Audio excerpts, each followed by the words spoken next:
Bismillahirrahmanirrahim. Dear students of grade 7, welcome to your sciences. Today we are going to discuss the main topic mentioned in chapter number 11, transport in humans, that is related to the structure of heart. As you know that heart is the main organ of circulatory system, that is your blood circulatory system. It is a pumping organ and it is made up of cardiac muscles. And size of the heart is just like the size of a clenched fist. It is a clenched fist, ban mutti. And what is the main function of the heart? It pumps the blood around the body. Not only this, but you know must about another important fact about the heart, that it composed of 4 different chambers. 1, 2, 3, 4.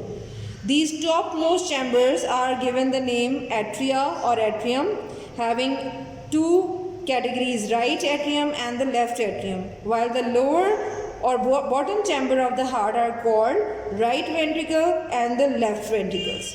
So heart consists of 4 chambers. Along with it, heart is also provided with some valves which are present. Here you can see in the form of these square or rectangular form I have mentioned in between different chambers and in different links which are present inside the heart, and these connections are called valves. What are the main function of the valves which are present at different locations inside the heart? These valves actually prevent or stops the blood going back into the heart, or they actually prevent the backflow of blood from one chamber of the heart to another. Now side by side, starting from the right hand side, we can see the artery is mentioned over here, and the function of this artery here I can mention again. This artery, which is the largest artery of your body, and it is given the name aorta.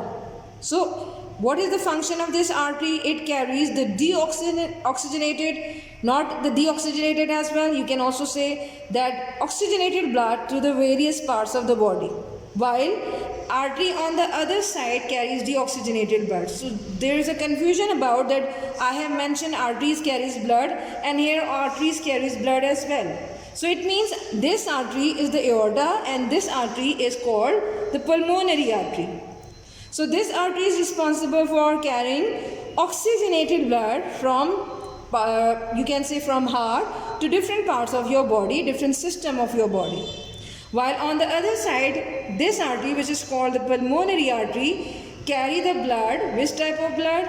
Deoxygenated blood, that is this one, carried from the heart to the lungs for the purification.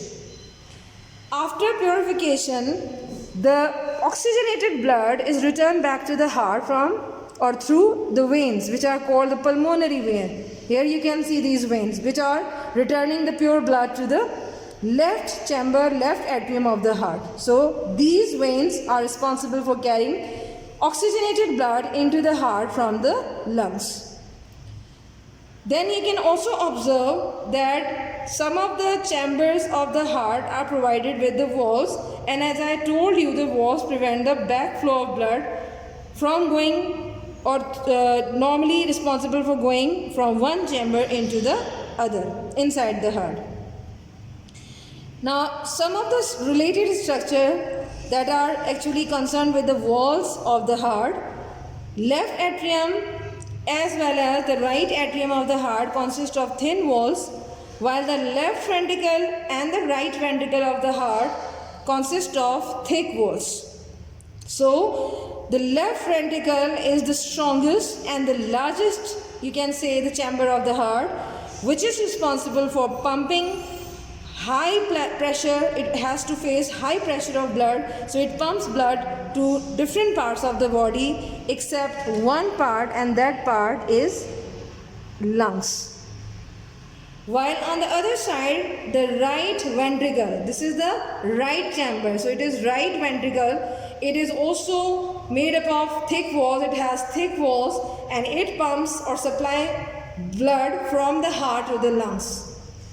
So simply you can say that the right ventricle and the right atrium of the heart. That is, these two chambers consist of deoxygenated blood, while the left atrium and left ventricle, that is, these two chambers consist of or contain oxygenated blood. So this is the complete detail about the structure of heart and the supply of different types of blood inside and outside the heart. Thank you, class.